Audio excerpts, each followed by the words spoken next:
해외에서 마법의 거울로 불리는 중국의 나무아미타불명 투광경이 국내 언론에 처음 공개됐습니다. 법흥 스님이 인터넷 경매 사이트를 통해 구매했는데 만들기 어려워 전 세계적으로 손꼽히는 유물에 속합니다. 대학생들의 단기 출가 체험이 조계종 총문산 조계사에서 열렸습니다. 14명이 참여한 이번 행사는 5박 6일간의 수행을 거쳐 27일 회행합니다. 대구시장 출마를 선언한 주호영 국회부의장이 자신의 첫 저서 출간을 기념해 북콘서트를 열었습니다. 대표적인 불자 정치인인 만큼 은혜사 조실, 법타 대종사 등 스님 20여 명이 참석해 각별한 인연을 보였습니다.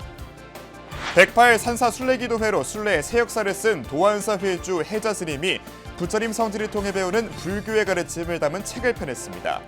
네팔 룸비니에 평화의 종각이 세워지게 된 특별한 인연 이야기를 비롯해 14년간 국내외 성지를 순례한 소회를 밝혔습니다. K-콘텐츠는 전 세계에서 인기를 끌고 있지만 국내 방송사들의 입지는 갈수록 좁아지고 있습니다. 특히 종교방송을 포함한 중소방송의 위기감이 심각한 가운데 제도적 지원과 규제 완화 등이 필요하다는 목소리가 높아지고 있습니다. 여러분 안녕하십니까? 2월 24일 화요일 BBS 뉴스입니다.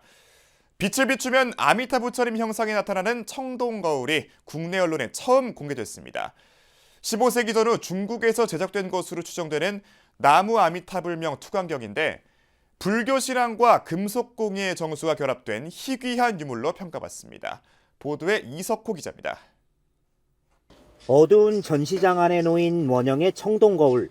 겉으로 보기엔 여느 청동거울과 크게 다를 게 없어 보이지만 한 줄기 빛을 비추자 놀라운 광경이 펼쳐집니다. 빛이 투과돼 벽면에 아미타 부처님 형상이 마치 마법처럼 나타나고 온 세상에 광명을 비추는 듯합니다. 15세기에서 16세기 사이 중국에서 제작된 것으로 알려진 나무 아미타불명 투광경으로 언론에 공개됐습니다. 아마 이것은 신앙적인 면에서 이건 순수한 1차적인 기능은 거울이고요. 2차적인 기능은 아마 극락세계를 발언하거나 아니면 신심을 고양하기 위해서 과거의 그 선대들이 제작을 한 거라고 추정을 하고 있습니다. 제가 볼 적에는 사찰에서 주로 스님들이 사용하지 않았나, 그다음에 특별한 의식에서 사용하지 않았나 그런 생각을 하게 됩니다. 매직 거울이라고도 불리는 나무 아미타불명 투광경은 지난 2022년 미국 신시내티 미술관에서 공개돼 큰 화제를 불러일으켰습니다. 이번에 공개된 투광경은 신시내티 박물관이 소장한 것과 매우 유사한 형태를 보이고 있어 동일한 장인이 제작한 것으로 추정됩니다. 뒷면에는 나무 아미탑을 문양을 새겼고 거울 앞면은 매우 얇게 깎아내고 정교하게 연마해 만든 것입니다.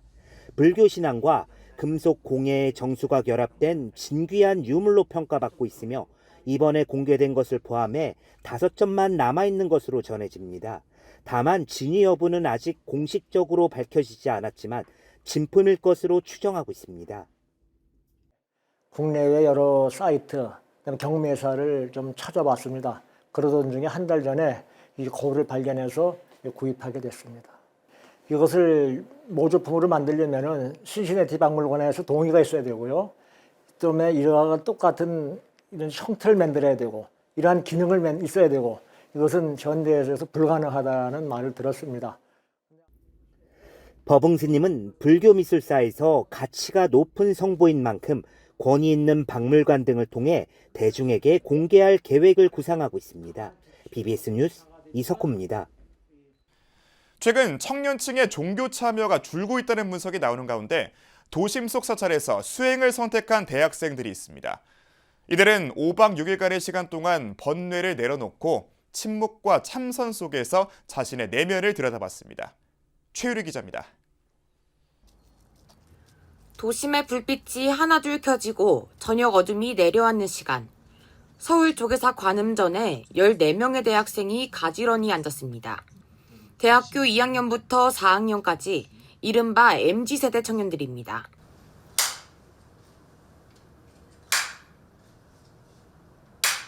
출가를 허락하는 죽비 소리가 울리자 이들은 본격적인 수행 준비에 들어갑니다.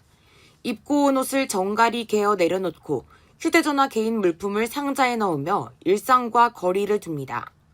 번뇌를 상징하는 무명초를 자른 뒤 남행자는 밤색, 여행자는 감색 행자복으로 갈아입습니다. 우리는 5박 6일이지만 하루하루를 우리는 정말 출가자의 삶으로 오롯이 받아들이고 살았으면 좋겠다. 5박 6일간 진행되는 이번 단기 출가에서 이들은 예불과 참선 등 사찰의 일상을 직접 경험하게 됩니다. 출가 수행자는 늙고 푸른 자기의 길을 걷는 자라 생각이 됩니다. 가장 위대한 여행자는 스스로 습득한 모든 지혜를 남김없이 발휘하여 스스로의 목적지를 선택하는 인간이다. 각자의 고민과 이유를 안고 청년들은 스스로 이곳을 찾았습니다. 제가 스트레스를 평소에 많이 받는 것 같아서 이번 기회를 통해 제 스트레스를 좀 조절할 수 있었으면 좋겠고, 또 이제 휴대폰을 반납을 하면서 디지털 디톡스도 조금 하고 싶습니다. 청년들에게 불교는 또 하나의 쉼의 언어가 되고 있습니다. 자기가 정말 어떤지를 모르는 사람들이 되게 많은데, 이제 스님이랑 같이 차담하고 법회하면서 질문을 듣고 나서 생각해 보게 된다거나 돌아보는 계기가 돼서 이제 좀 자기에 대해서 알아가는 시간도 되고. 이들의 수행은 오는 27일 회양식을 끝으로 마무리됩니다. 출가를 환영합니다. 박수 한번. BBS 뉴스 최일입니다. 조계종 제5교구 본사 법주사의 중앙중회의원 보궐선거가 오는 26일 실시되는 가운데 선거인단이 225명으로 확정됐습니다. 조계종 중앙선거관리위원회는 어제 오후 한국불교역사문화기념관에서 회의를 갖고 법주사 보궐선거 선거인 명단에 당초 253명에서 28명 줄어든 225명으로 확정하는 안건을 의결했습니다. 또 법주사 보궐선거 감독관으로 중앙선관위원 진산스님과 무일스님을, 참관인으로 태설스님을 결정했습니다. 법주사 보궐선거 선거인단의 초기 명부 인원은 253명이었지만 재산 미등기 등 자격 불충족과 타교구에서 선거권을 이미 행사하는 등의 사유로 소폭 조정됐습니다. 특히 은사스님이 입적한 후 사찰 운영을 맡게 됐지만 실질적으로 운영할 수 없는 상황에서 분담금을 미납해 자격을 상실하는 사례가 발생했습니다. 조계종 종원종법을 보면 선거일 전 6년 이내 사찰 분담 금액을 2년분 이상 체납할 경우 선거권을 행사할 수 없고, 주지 임기가 끝난 뒤에 납부해도 6년간 선거권이 제한됩니다. 중앙선관위 측은 사찰 운영이 안 될 때 분담금위원회 분담금 납부를 유예 신청할 수 있는 제도가 있음에도 이용하지 않아 생긴 문제인 것 같다면서 안타까움을 나타냈습니다. 법주사는 오는 26일 오후 1시 경내 대방에서 보궐선거를 치러 기호 1번 영국사주지 현우스님과 기호 2번 전 총무원 총무국장 석도스님 중 1인의 법주사 중앙종회 의원으로 결정할 예정입니다. 제22대 국회 최다설인 6선의 주호영 국회 부의장이 지난 22일 대구 그랜드호텔에서 자신의 22년 정치 여정을 담은 첫 회고로 주호영의 시간 그리고 선택 북 콘서트를 열었습니다. 행사장에는 일찌감치 객석이 가득 찬 데 이어 저자와의 사진 촬영을 위해 긴 줄이 늘어서는 등 모두 3천여 명이 몰려 뜨거운 열기를 보였습니다. 특히 불자 국회의원 모임인 정각회 명예회장이자 대표적인 불자 정치인으로 꼽히는 주 부의장을 응원하기 위해 불교계 주요 인사들도 대거 자리를 함께했습니다. 은혜사 조실 법타대종사를 비롯해 조계종 명예원로의원 지성대종사, 원로의원 웅산대종사, 쌍계사 회주 영담스님, 동화사주지 선광스님, 직지사주지 장명스님, 태고종 대구 경북종무원장 영범스님 등 20여 명이 참석해 각별한 인연을 과시했습니다. 또 이명박 전 대통령은 서면 축사를 보냈고 김영호 전 국회의장과 성낙인 전 서울대 총장은 직접 무대에 올라 주 부의장의 리더십을 지켜세웠습니다. 주호영 부의장은 인사말에서 기업이 스스로 내려오게 만드는 파격적인 세제 혜택 등 대구 경북의 도약을 위한 구체적인 비전을 제시하며 지역과 국가 발전을 위해 끝까지 헌신하겠다는 다짐을 밝혔습니다. 구비구비마다 우연인지 필연인지는 모르겠습니다만 누군가가 손을 내밀고 도와줘서 이나마 오늘까지 제가 올 수 있었습니다. 그런 감사를 책에 많이 적고 앞으로 그런 분들의 기대에 어긋나지 않게 해서라도 또 제가 정치를 처음 할 때의 초심처럼 이 사회에 뭔가 도움이 되는 대한민국 공동체의 공동선을 위해서 더 노력하고 최선을 다하겠다는 약속과 다짐을 드리기 위해서 오늘 이 자리를 만들었습니다. 앞서 주호영 부의장은 지난달 대구시장 출마를 선언한 뒤 시민들과의 접촉을 늘리며 지지세 확산에 나서고 있습니다. 수락산 도안사 회주 해자 스님이 성지순례의 여정을 통해 부처님 가르침을 일깨워주는 책, 부처님 성지에서 배우는 불교를 펴냈습니다. 책에는 네팔 룸비니의 평화의 종각을 세운 특별한 인연과 함께 14년간 이어온 성지순례의 의미를 담았습니다. 황민호 기자입니다. 해자 스님은 부처님의 탄생지 룸비니를 비롯한 4대 성지와 8대 성지를 직접 순례하며 느낀 역사와 교리, 설화를 책에 담았습니다. 이 책은 단순한 기행문이 아니라 성지에서 설해진 부처님의 가르침과 수행 정신을 체계적으로 풀어낸 것이 특징입니다. 부처님의 성지에서 평화의 불까지 이렇게 모셔와서 이렇게 모시고 다니게 됐는데, 그래서 부처님 성지에서 배우는 불교 책을 이렇게 상황으로 내게 된 인연 계기가 아마 그런 인연이 돼서 이렇게 되지 않았나. 그래서 항상 특히 눈길을 끄는 대목은 네팔 룸비니와의 특별한 인연입니다. 2008년 네팔 내전이 끝나지 않았던 시기에 해자 스님은 비행기 전세기를 띄워 300명의 불자와 함께 룸비니를 찾았습니다. 당시 현지 상황이 위험해 정부까지 만류했지만 순례는 강행됐습니다. 그 인연으로 네팔 정부는 룸비니에 2,000평의 땅을 기증했고 해자 스님은 그곳에 평화의 호수와 한국의 종각을 세웠습니다.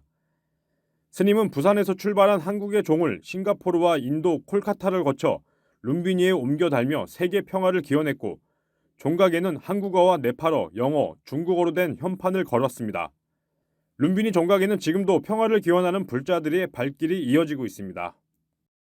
108산사를 순례하면서 그렇게 네팔 룸비니하고 인연을 그렇게 맺어주신 그런 인연에 대해서 항상 감사하고 그런 인연을 해서 책에는 룸비니와 보드가야, 사르나트, 쿠시나가르뿐 아니라 수리바스티와 바이살리 등 전법의 현장을 통해 불교의 역사와 사상을 쉽게 전합니다.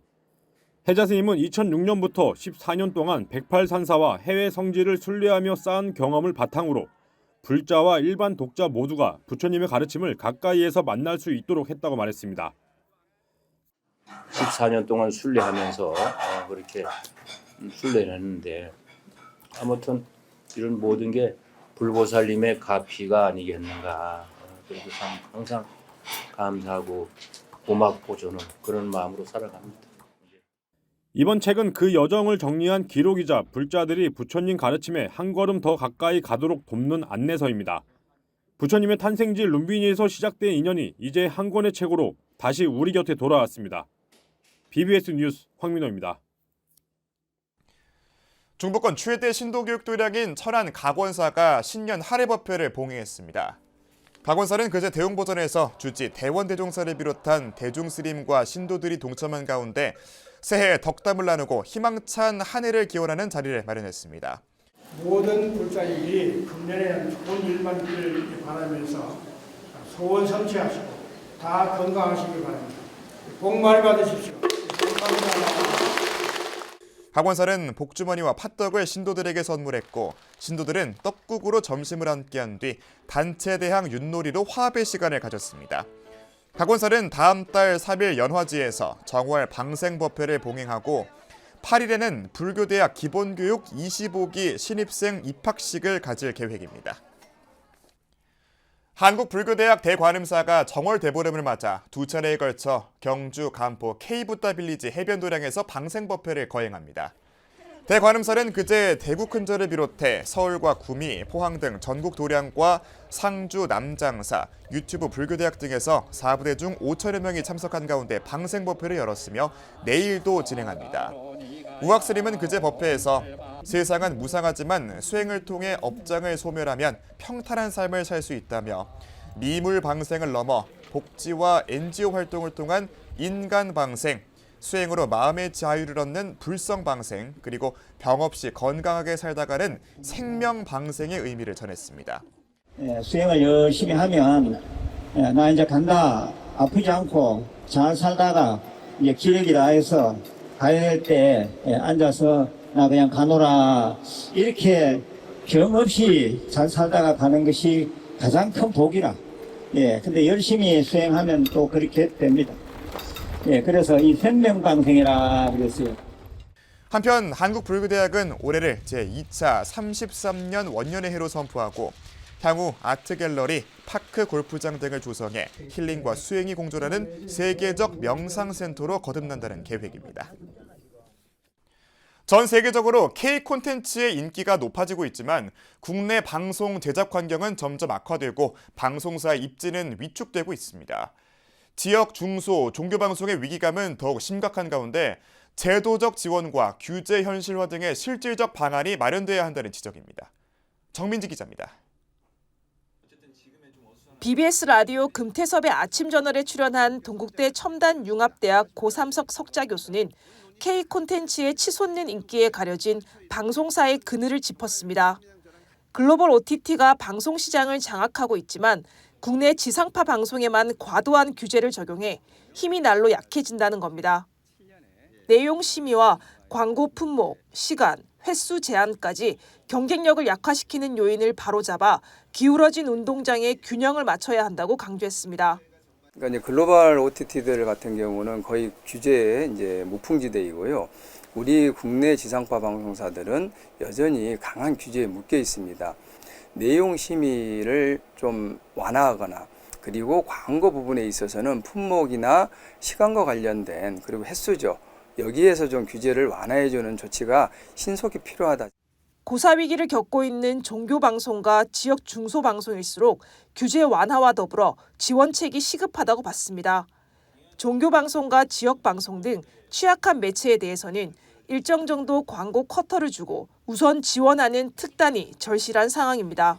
정부 광고 같은 경우도 특히 종교방송이나 이런 어떤 특수 역할을 하는 방송사들에 대해서는 단순히 광고 효율성만 가지고 집행을 하기보다는 정책적인 어떤 판단에 의해서 광고도 좀 집행이 돼야 된다 이렇게 저는 보고 있습니다. 국회 과학기술정보방송통신위원장을 맡고 있는 최민희 의원도 관련 내용을 공개적으로 언급하는 등 정부와 여당도 중요성을 공감하고 있습니다. 객관적으로 방송 광고, 정부 광고가 집행될 수 있는 기준을 만들고 지역 방송을 우선한다든가 이런 조항을 넣는 법 개정이 필요하다고.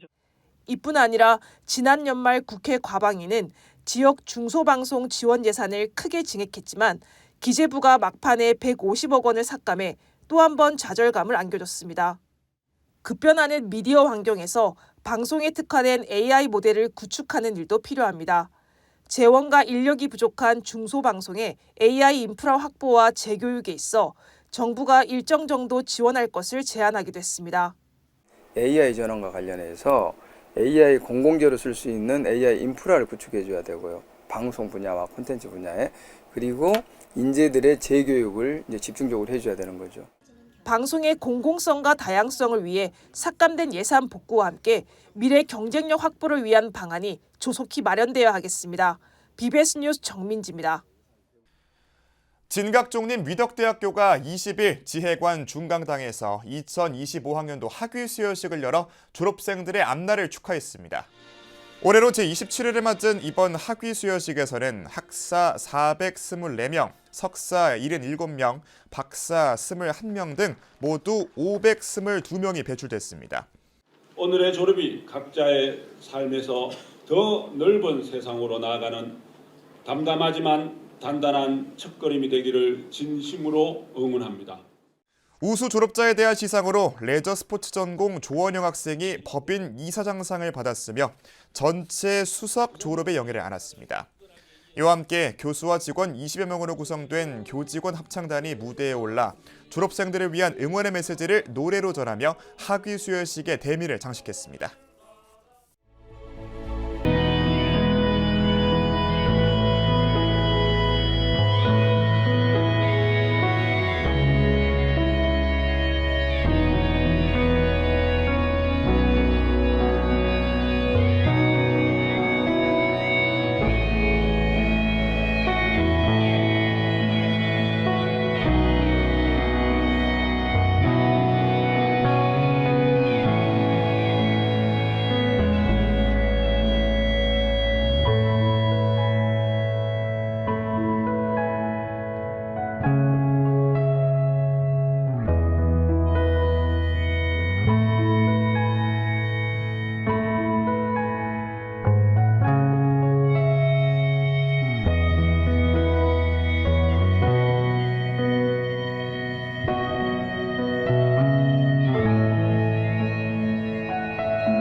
5월 24일 화요일 저희가 준비한 소식은 여기까지입니다. 시청해주신 여러분 고맙습니다.